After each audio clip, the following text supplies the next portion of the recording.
ଆଜି ଆମେ ଗୋଟେ ବହୁତ ମଜାଦାର ପ୍ରଶ୍ନ ଭିତରକୁ ଯିବା।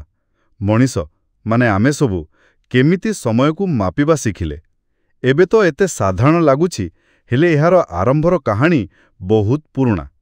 ଆମ ପାଖରେ ଗୋଟେ ଲେଖା ଅଛି, ତିଥି ଓ ସମୟର ଇତିହାସ।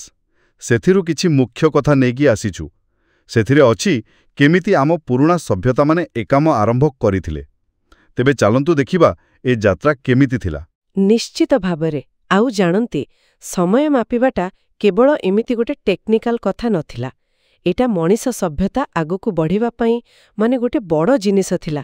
ପ୍ରକୃତିର ତାଳ ସହିତ ନିଜକୁ ମିଶେଇବା, ସମାଜକୁ ଠିକ୍ ଭାବେ ଚଳେଇବା, ଏସବୁର ଆରମ୍ଭ ଏଇଠୁ।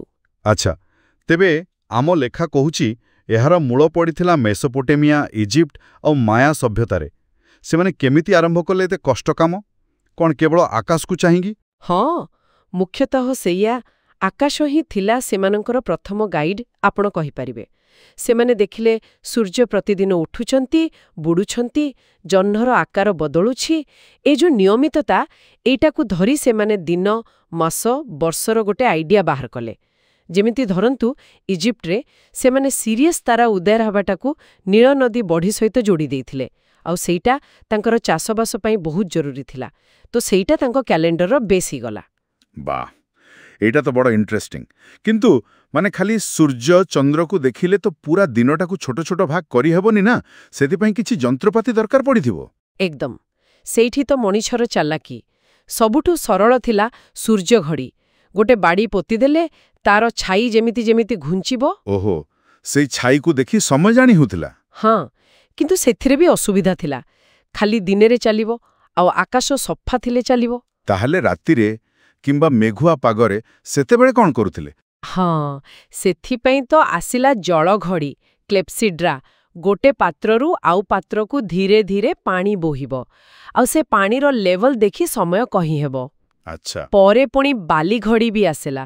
ସେଇ ଏକା କଥା, କିନ୍ତୁ ବାଲିରେ। ଏଗୁଡ଼ାକ ସୂର୍ଯ୍ୟ ଉପରେ ନିର୍ଭର କରୁନଥିଲା। ଆଉ ଗୋଟେ ମଜା କଥା, ମେସୋପୋଟାମିଆ ଲୋକେ ସମୟକୁ 60 ଭାଗରେ ବାଣ୍ଟିଥିଲେ।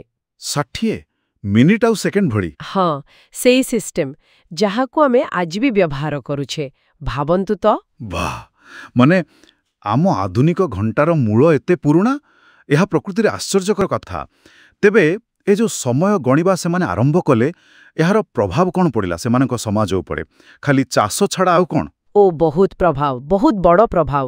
ଗୋଟେ ନିର୍ଦ୍ଦିଷ୍ଟ ସମୟର ଧାରଣା ଆସିଲା ପରେ ଧାର୍ମିକ ପୂଜାପାଠ, ପର୍ବପର୍ବାଣୀ ସବୁ ଗୋଟେ ଟାଇମ୍ରେ କରିବା ସହଜ ହେଲା। ନହେଲେ କିଏ କେତେବେଳେ କରୁଥାନ୍ତା? ହଁ, ସେଇଟା ତ ଠିକ୍। ସମସ୍ତେ ଏକା ସାଙ୍ଗରେ। ଆଉ ବେପାର ବଣିଜ ପାଇଁ ବି ସମୟ ଦରକାର। କେତେବେଳେ ଜିନିଷ ଦେବା ନେବା ହବ।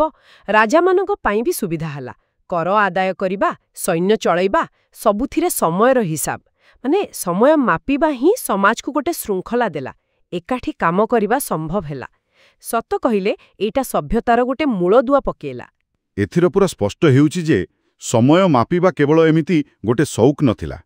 ଏଇଟା ସେତେବେଳର ସମାଜ ଚାଲିବା ପାଇଁ ନିହାତି ଦରକାର ଥିଲା। ସେମାନେ ପ୍ରକୃତିକୁ ଦେଖିଲେ, ଆଉ ନିଜ ବୁଦ୍ଧିରେ ସରଳ ହେଲେ ବି ବହୁତ କାମିକା ଯନ୍ତ୍ର ବନେଇଲେ। ଆଉ ସେହି ମୂଳଦୁଆ ଉପରେ ଆମେ ଆଜି ବି ଚାଲିଛେ। ହଁ, ଆଉ ଏଇଟା ଗୋଟେ ଗଭୀର କଥା ବି। ଆଜି ଆମ ପାଖରେ ଆଟମିକ୍ କ୍ଲକ୍ ଅଛି। ସମୟକୁ ଆମେ କେତେ ସୂକ୍ଷ୍ମ ଭାବେ ମାପି ପାରୁଛେ।